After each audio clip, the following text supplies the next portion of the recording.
오늘 저는 예수의 흔적을 지닌 사람이라는 제목으로 말씀을 통해서 함께 귀한 은혜 나누는 시간 갖기를 원합니다. 서울신학대학에서 서울신학대학을 후원해 준 교회 목사님들 또 장로님들과 함께 이탈리아 아시시시라고 하는 곳을 재작년이죠. 방문한 적이 있습니다. 거기는 우리가 잘 아는 유명한 사람 성 프란시스코가 살았던 곳입니다.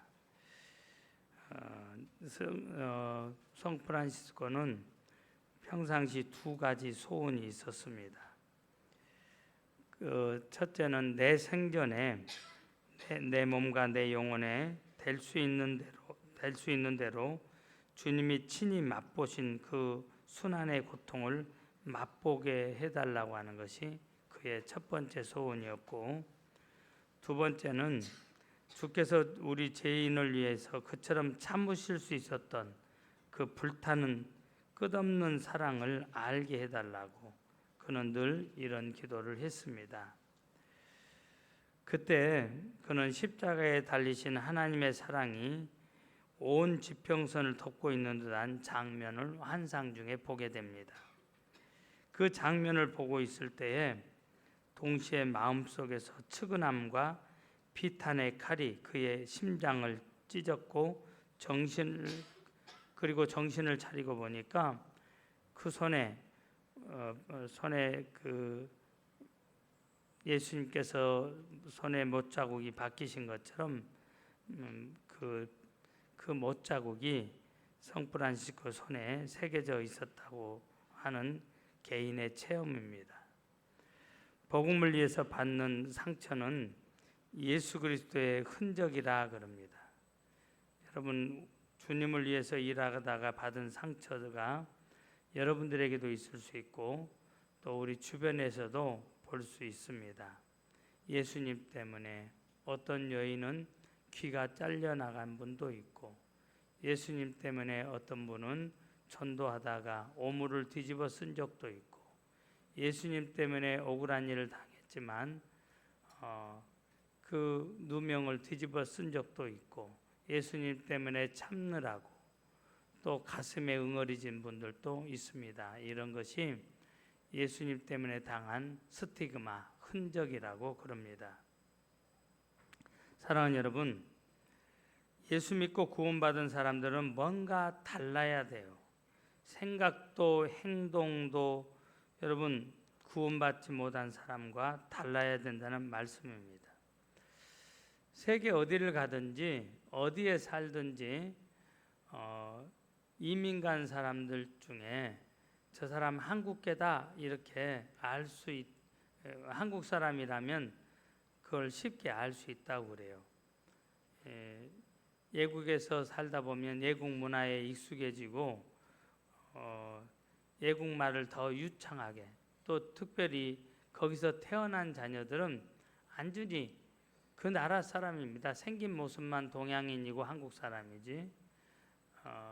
그런데 외국 사람들이 잘 분辨 못하는 것이 중국 사람인지 몽고 사람인지 한국 사람인지 일본 사람인지 잘 못 구분한대요. 그런데 같이 살다 보면 이 사람 한국 사람이구나 느낄 수 있다고 그러는데 그게 뭐냐? 한국인만이 가지고 있는 심성이 있어요. 정이 있습니다.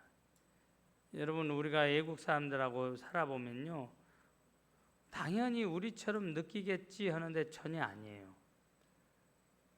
사무적이고 이성적이고 계산적이고, 우리 표현을 한다면 정내미가 없어. 근데 한국 사람은 정이 있어. 그러니까 자꾸 주고, 너무 가행 친절하다 보니까 오지랖 떤다고 그러죠. 한국 사람만이 가지고 있는 그 특성이라고 그럽니다. 사실은 여러분 그게 인간다워 보이죠. 그게 인간이죠. 좋은 특성을 우리 한국 사람들은 가지고 있습니다. 그 정의라고 하는 것이 있다고 하는 겁니다. 여러분 마찬가지예요. 구원받은 사람들은 어느 곳에 있든지 무엇을 하든지 구원받은 사람다운 행실과 말로 하나님의 영광을 드러내야 됩니다.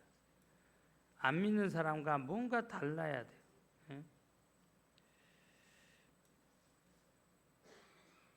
그렇다면 예수님의 흔적을 지닌 사람은 어떤 사람이냐? 저는 오늘 본문을 통해서 5가지를 빨리 말씀을 드리려고 합니다. 그 첫째가 십자가를 자랑해요.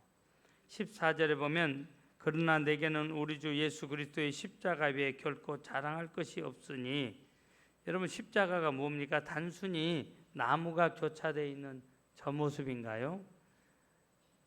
여러분 저거는 상징입니다. 예수님께서 나를 위해서 저주가 되신, 저주받으신 장소, 나를 위해서 고난을 당하신 그 장소가 십자가예요. 십자가는 원래 사형틀입니다. 중죄인들을 다루는 사형틀인데, 여러분 왜 우리가 십자가를 달아놓습니까? 거기서 우리는 2가지를 봐야 돼요. 첫째는 내가 받아야 되는 저주, 8가지 저주를 주님이 대신 감당하시고 우리에게 저주를 축복으로 바꾸어 주신 것입니다. 그러니까 십자가는 나를 구원해 주신, 여러분 속죄 당하신 예수님의 상징이에요. 2번째는 우리가 봐야 되는 게 뭐예요? 하나님의 사랑을 봐야 됩니다. 독생자라도 아끼지 아니하시고 나 한 사람을 위해서라도 주님은 기꺼이 내 대신 죽어주신 그런 하나님의 그 크신 사랑을 우리는 봐야 돼요. 그래서 십자가는 하나님의 사랑의 하나님이 우리를 사랑하신다는 확증의 그 상징이에요.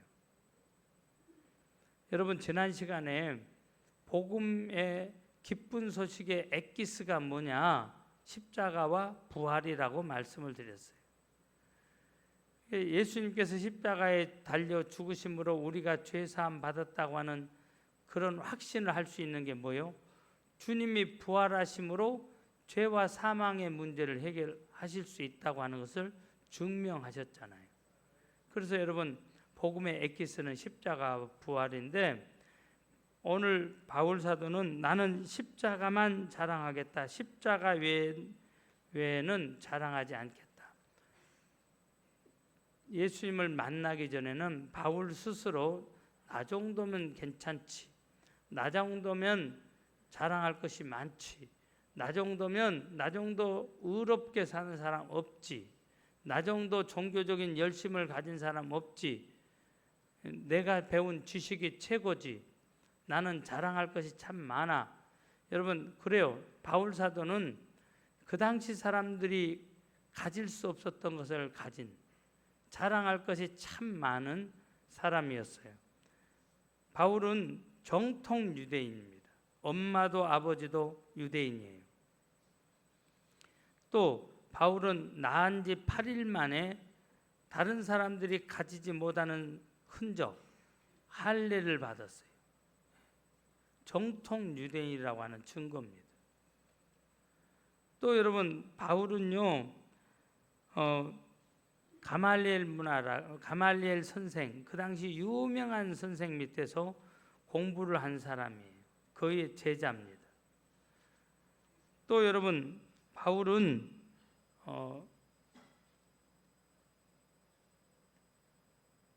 유대인들이라면 부러워하는, 사내들인 공의회 회원들 정도로 부러워하는 그런 지위가 보장된 사람입니다. 더더군다나 로마 시민권을 가지고 있는, 그러니까 이거는 아무나 가질 수 없는 겁니다. 자랑할 것이 참 많죠. 그랬던 그가 예수님을 만나고 보니까 이 모든 것 더해도 예수님이 베풀어 주신 그 은혜 미치지 못하고, 이 모든 것 더해도 예수님이 베풀어 주신 그 사랑에 미치지 못하는 것을 깨닫게 되어져. 예수님이 가장 귀하고 가치 있다고 하는 이 사실, 자기 인생의 가장 귀한 분이라고 하는 이 사실을 깨닫게 되어지고, 여러분 그래서 나는 내가 자랑할 수 있는 모든 것 쓰레기통에 집어넣었다. 이제부터는 나를 구원해 주신 예수님, 십자가에 달리신 그 예수님, 십자가의 그 은혜를 나는 말하겠다, 전하겠다. 이게 바울 사도의 고백이에요. 여러분, 구원받은 사람의 특징은 나를 구원해 주신 예수님을 자랑하는 것입니다. 오늘 바울은 죄에서 구원받은 그 은혜가 얼마나 큰지, 또 그 안에 갈등, 자기가 자랑할 것이 많음에도 불구하고 늘 공허함이 있었는데 예수님을 만남으로 이게 채워진 거예요. 그러니까 예수님을 자랑하지 않을 수가 없어. 자기만 구원받은 것 감사한 것이 아니고 자기처럼 살아가고 있는 사람들이 눈에 밟히기 때문에 그들에게도 너도 예수님 만나봐. 너도 내가 만난 예수님 만나라. 네 인생 달라진다. 나를 봐라. 내가 이랬던 사람, 그랬던 사람 아니냐. 그런데 내가 이렇게 달라졌다. 여러분들은 예수님을 자랑하고 있습니까? 옛날에 우리 선배들은 여러분 성경책을 어떻게 들고 다녔어요? 이렇게 들고 다니기보다도 누가 알까 봐서 이렇게 놓고 다니는 분들이 상당히 있었어요. 지금은 아예 성경책도 안 가지고 또 털레털레 교회 오신 분들이 상당히 많아요.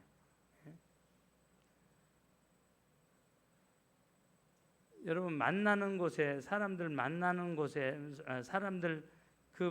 만나서 여러분이 만난 예수님 간증하신가요?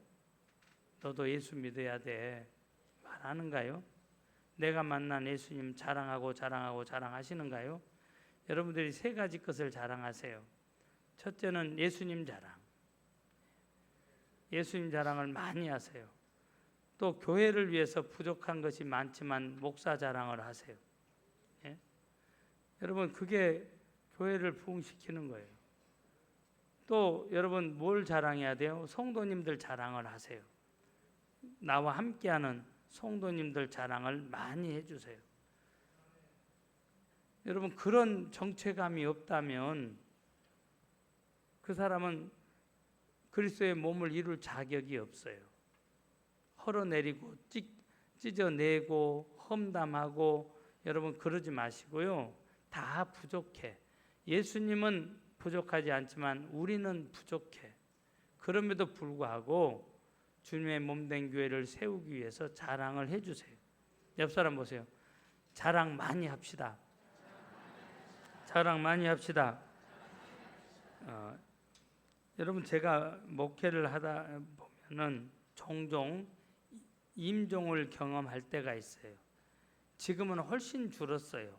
예전에는 병원도 변변치 않고 집에서 돌아가시면 그냥 집에서 장례식을 치르는데 지금은 집에서 돌아가시면 복잡해. 왜 복잡하냐? 검찰에서 사망했다고 하는 확인서를 떼어줘야 돼. 이분은 지병으로 돌아가셨습니다.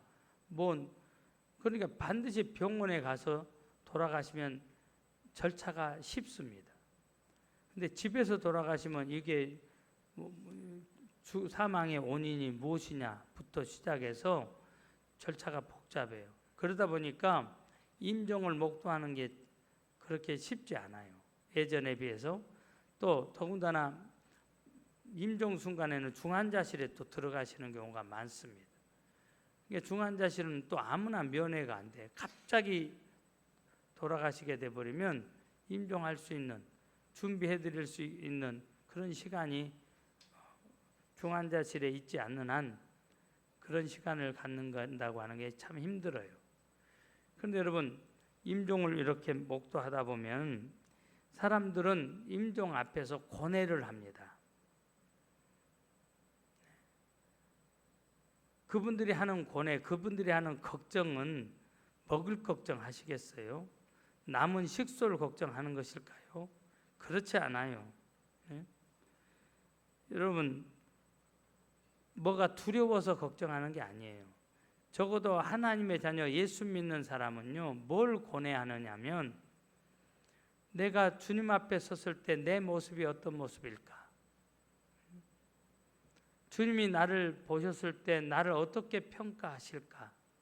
여기에 대한 고뇌입니다. 내가 과연 주님 앞에 설 수 있을까? 이런 고뇌를 하는 거예요. 내가 주님을 믿지만 내가 내 모습이 어떤 모습일까? 나는 주님 앞에서 부끄러운 구원받은 자의 모습일까? 아니면 상급 중에 최고 좋은 상급 면류관을 받은 자의 모습일까? 아니, 여러분, 임종을 앞두지 않은 우리들도, 저도 여러분들도 가끔, 저도 여러분 남의 죽음을 보면서 내 죽음을 생각할 때가 있고 내 모습은 어떤 모습일까를 생각할 때가 많아요. 저도 여러분 제가 고뇌하는 것이 뭐예요? 제가 평생 말씀 전했고 내 입에서 내 귀가 제일 가까워. 내가 그 말을 제일 먼저 들었어. 그러죠? 내 입에서 내 귀가 제일 가까우니까 나에게 주어진 상급은 어떨까? 그런 걱정을 할 때가 있습니다. 사랑하는 여러분, 그런 분들에게 엄마 걱정하지 마세요. 내가 다 할게요. 네가 뭘 해? 여러분, 아무리 별의별 말을 해도 고뇌는 끝나지 않습니다. 네가 해줄 수 있는 것이 아니니까. 그때 여러분 옆에서 그 말씀 드리세요. 십자가의 은혜와 사랑을 말씀드리세요. 엄마, 예수님이 엄마를 위해서 십자가를 지셨어. 예수님이 엄마의 모든 죄를 용서해 주셨고 예수님이 죄와 사망에서 예수님이 십자가에서 죽으심으로 죄와 사망에서 엄마를 건져 주셨다고. 그 십자가를 말할 때에 임종하시는 분이요, 고개를 끄덕거리면서 어두웠던 얼굴이 밝아지고 평안한 모습을 지니는 것을 저는 여러 번 목도했어요. 그 이야기를 하는 거예요. 엄마 나 알아요 몰라요 이 이야기 네 알면 뭐해. 지금 이 순간에 너 걱정 안 해. 십자가를 말씀해 주세요. 십자가의 사건을 이야기해 주세요. 그리고 구원을 다시 확신시켜 드리세요. 앞으로 주어질 상급도 말씀드리세요. 그리고 엄마가 나에게 좋은 신앙을 물려줬잖아. 엄마가 만난 예수님 나도 믿고 있잖아. 십자가의 그 은혜가 나에게도 흘러왔잖아. 이야기해 주세요. 거기에 하나님의 능력이 역사합니다. 믿습니까? 예. 오늘 바울은요, 십자가 외에는 알지 않기로, 말하지 않기로 결단한 사람이에요.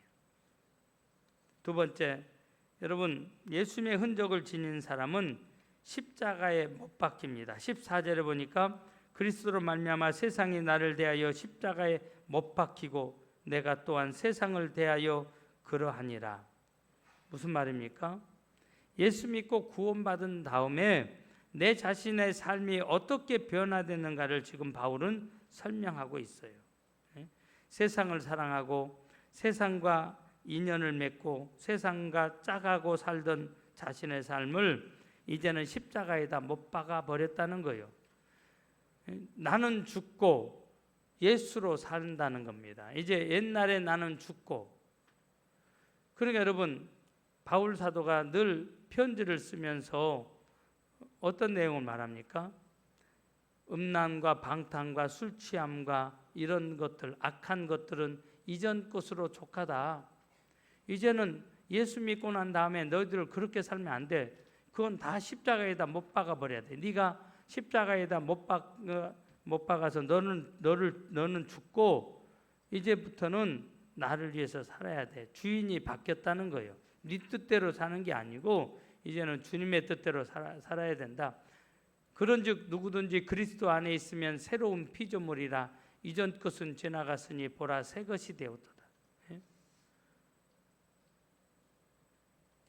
그러니까 십자가에다가 너를 못 박아버리고 이제는 네 생각대로 사는 것이 아니라 네 생각은 죽었어. 십자가에다 못 박는 순간에 너의 육정도 죽었어. 그러니까 여러분 어떻게 해야 돼요? 계속해서 우리는 십자가에다가 못을 박아야 돼요. 이 십자가에 못 박히고라는 말의 원문을 보면 미래 완료형으로 되어 있습니다. 미래 완료형.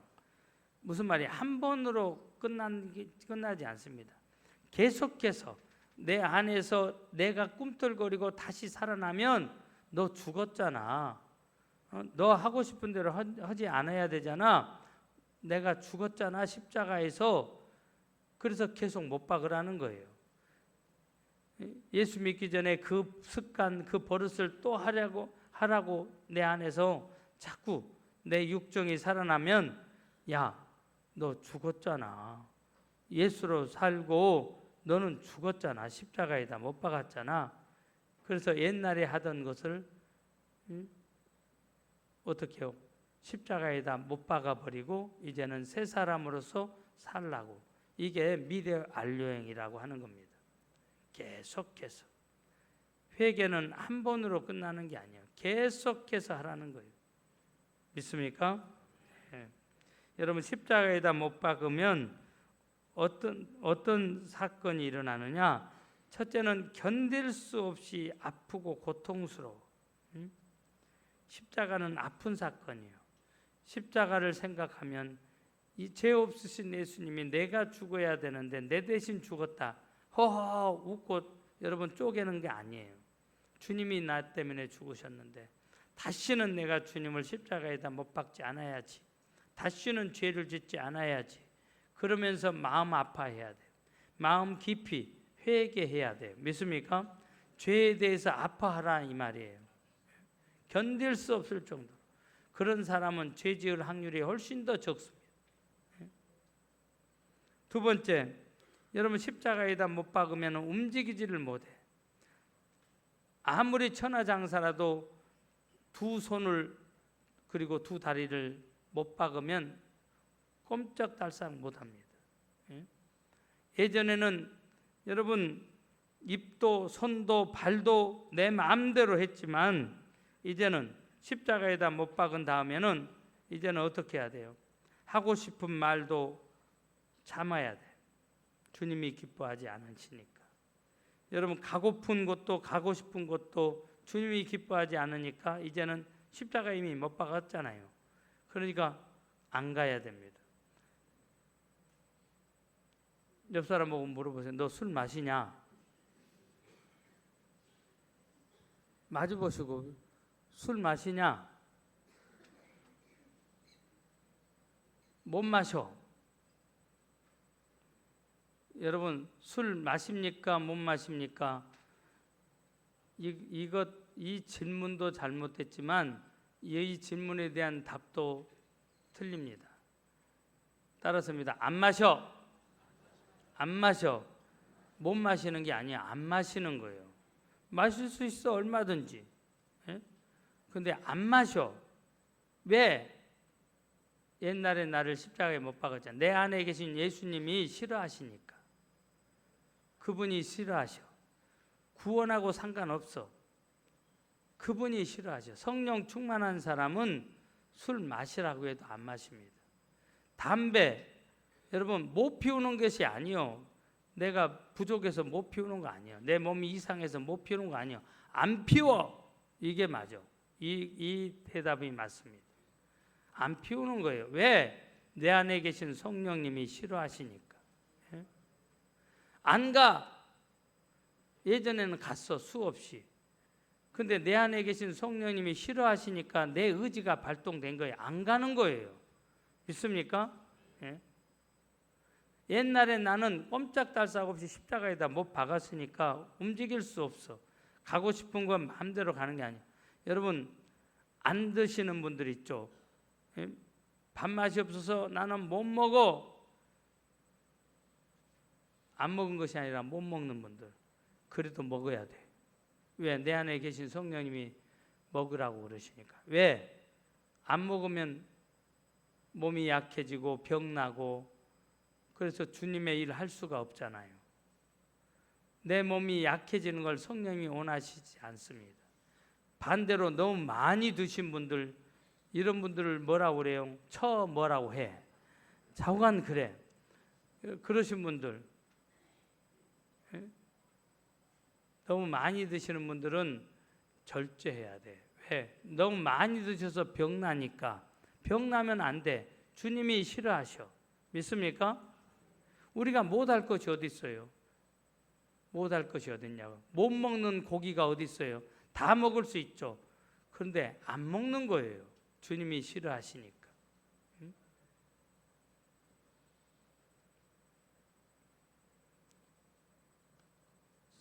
사랑하는 여러분, 십자가는 고통스럽지만 영원히 우리를 살리는 구원의 증거입니다. 십자가는 여러분, 그러니까 십자가가 서는 곳에서 나도 서고, 십자가가 가는 곳에 나도 가고, 그 십자가를 자랑하면 나는 십자가의 사람이 되는 것입니다. 세 번째, 새 사람이 돼야 돼.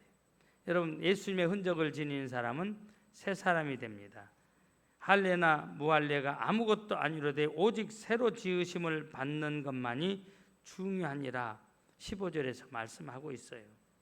예수 믿고 구원받으면 새 사람이 됩니다. 아까 제가 말씀 고린도후서 5장 17절, 그런즉 누구든지 그리스도 안에 있으면 새로운 피조물이라 이전 것은 지나갔으니 보라 새 것이 되었도다 그랬죠. 여러분, 이 성형외과 전문의들의 말을 빌리면 신체 부위를 성형하는 경우 그 효과가 10대나 20대가 제일 좋대요. 10대나 20대가. 40대, 50대는 50% 정도래요. 그러면 60이 넘은 저와 같은 사람들, 60대, 70대, 80대는 따라서입니다. 하나만 하다. 하지 말라는 거예요. 하나만 하요.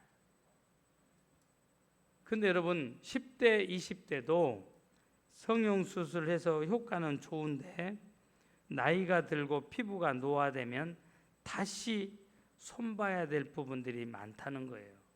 무슨 말이에요? 새 것처럼 안 된다는 겁니다. 근데 우리는 예수님을 믿으면 새로운 피조물이 돼. 영적인 세계에서는 마귀도 알고 귀신도 알아. 그러니까 여러분, 잘 나간다고 하는 무당들, 용하다고 하는 무당들 있죠. 그 다 귀신의 힘을 빌려서 하는 겁니다. 점도, 굿도 하는 거예요. 귀신의 힘을 빌려서. 귀신은 영물이기 때문에 영적인 세계는 과거, 현재, 미래가 없어. 항상 현재요. 현재. 우리처럼 시간의 공간의 제한을 받는 게 아닙니다. 그러니까 천년이 하루 같고 하루가 천년 같은 것이 영적인 세계예요. 그래서 여러분 어떻게 해요? 귀신이 여러분을 보고 아이고 십자가가 보인다고, 무섭다고, 예수신이 저 안에 가득 찼다고 그러면 용한 무당이요. 그리고 여러분은 진짜요.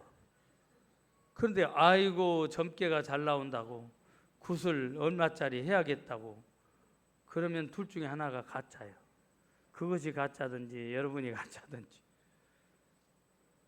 적어도 여러분, 하나님의 자녀들이 하나님의 자녀라는 것을 마귀는, 쫄개들인 귀신은 알아요. 새로운 피조물이 있다는 거 알아요. 자기들이 간섭할 수 없다는 거 알아요. 소유할 수 없다는 거 압니다. 소유할 수는 없어도 죄 짓는 장소로 끌고 갈 수는 있어. 유혹해서 나로 죄 짓게 만들 수는 있어.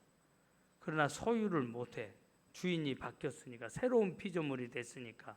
세상 사람들은 운명에 의해서 살지만 우리는 운명이 안 맞아. 저들의 점괘가 안 맞아. 우리는 새로운 피조물이 됐으니까.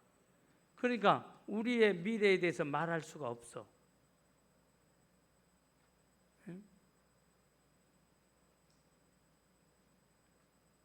새로운 피조물이라고 하는 게 바로 그런 뜻이에요. 제가 여기에 대해서 간증할 것이 있는데 시간을 좀 저울질하고는 있습니다만, 제가 섬겼던 분 중에 유달 제1교회에 다녔던 배 집사님이란 분이 있어요. 이름도 알지만 그냥 배 집사님으로 하겠습니다. 이분은 이유도 없이 손이 마비가 되고 목이 잠기고 사람이 무기력해지는 그런 병을 10년을 앓았습니다.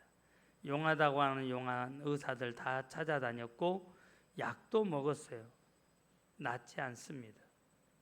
그러다가 유치장 선교하면서 만났던 어떤 분에 의해서 저를 소개받고, 그때는 제가 남는 것이 시간이었기 때문에 섬길 수 있는 시간이 있었어요.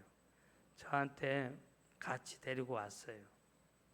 근데 첫날은 같이 왔고 두 번째 날은 남편이 따라왔습니다. 남편이 따라왔는데 남편이요, 갑자기 제가 손을 머리에다 써놓고 이렇게 있는데 그 모습을 남편이 이렇게 옆에서 지켜보는 거예요. 그런데 탁 이렇게 보면서 남편을 쏴보면서 너 어제 뭐 했어? 누구 만났지? 죄 지은 것을 이야기하는 거예요. 어떤 여자 만났지? 죄 지은 것을. 그게 이 남편이요, 아니야 안 그랬어. 내가 다 봤어. 너 이렇게 했잖아. 그러니까 남편이 그 여인이 말 못하도록, 부끄럽고 창피하니까 말 못하도록 입을 막 틀어막으니까요, 이 여인이 갑자기 눈을 팍 까 뒤집더니 그냥 남편을 패댕이 쳐가지고 목을 조르는 거예요. 이 남편이 평상시는 힘이 더 세. 청가물 시장에서 중매인이었거든요. 그런데 옴짝달싹을 못해, 이 여인한테 눌려가지고. 그래서 제가 빙긋 웃으면서 이 저주받은 귀신아 잠잠해. 그랬더니 픽 하고 또 쓰러지는 거예요. 남편을 일으켜 세운 다음에 이렇게 앉힌 다음에 제가 구원 영접을 시켰어요. 사장님, 지금 이 여인이 병을 치료하려고 10년을 고생했지만 치료되지 않죠. 병의 원인이 이것입니다. 귀신이 가져온 겁니다. 제가 이건 도와드릴 테니까 일단 당신이 구원 영접을 하셔야겠다고 복음을 전하고 구원 영접을 시켰어요. 그리고 제가 그분에게 이제 부인 옆에 앉으라고, 그리고 이렇게 말하라고 그랬어요. 예수님으로 명령한다. 내 아내한테 있는 귀신아 떠나가라. 그러니까요, 그대로 따라서 했어요. 눈을 까 뒤집었던 그 전에는, 그 바로 직전에는 눈을 까 뒤집었던 이 여인 안에 있는 귀신이 아이고 무서워 십자가가 보여 막 이러면서 무섭다고. 여러분 보세요. 새로운 피조물이 된 사람의 모습이에요. 똑같은 사람인데 예수님을 영접하고 예수님의 생명이 그 안에 들어오니까 달라진 거예요. 그리고 이제 그 다음부터는 제가 이제 저의 시간이에요. 어떻게? 제가 그 간단해. 이 여인 안에 믿음이 있습니다. 신앙생활 했던 분이고 열심히 있었던 분인데 너무 열심히니까 이것들이 공격한 거예요. 근데 영적으로 자고 있으니까 이 문제가 귀신인지도 모르고 병원으로 수많은 좋은 약으로 그냥 찾아 헤맸던 겁니다. 제 안에 계신 예수님이 그 여인에게 역사하니까 여러분 귀신이 떠나갔어요. 그분이 얼마나 노래를 잘했는지 교인들도 10여 년 지나니까 모르는 사람들이 많아. 이 여인이 피아노를 얼마나 잘 치는지 악기는 다 잘 다루어. 그래서 여러분 그렇게 도움받고 치료받고 이제 교회로 가서 본 교회에서 찬양을 하니까 사람들이 아니 배 집사님이 그렇게 찬양을 잘하냐고. 피아노를 왜 그렇게 피아노 그 교습소를 한 여인이니까 뭐 피아노는 상류급입니다. 잘 치죠. 어느 날 이 여인이 저한테 왔어요. 목사님, 이 은혜를 자기 간증을 쭉 하면서 내가 이렇게 치료받고 주님이 치료해 주셔서 치료받고 가서 이랬더니 교인들이 놀라고 어떻게 병이 치료됐냐고 하고 한다고 목사님 너무 감사해서 자기가 조금 도와주면 안 되겠냐고 해서 제가 거절을 했어요. 그랬더니 목사님 그렇다면 내게 재능이 있는데 제가 내 재능으로 그러면 잠시 섬겨드리면 안 되겠냐고. 그게 뭐냐고 했더니 자기가 크로마 하프를 잘 다루는데 지구촌교회 크로마 하프 합창단을 하나 만들어 주리고 싶다고. 그래서 한 열 몇 분 정도를 크로마 하프 할 사람, 배울 사람들 모아서 크로마 하프 합창단을 만든 적이 있어요. 새로운 피조물의 모습. 여러분 마귀도 알고 귀신도 아는데 우리는 몰라. 우리 안에 어떤 은혜가 있고 어떤 능력이 있고 어떤 하나님의 사랑이 있는지를 몰라. 예수 믿는 것이 얼마나 신이 나고 기쁘고 즐겁고 얼마나 좋은 일인지 몰라.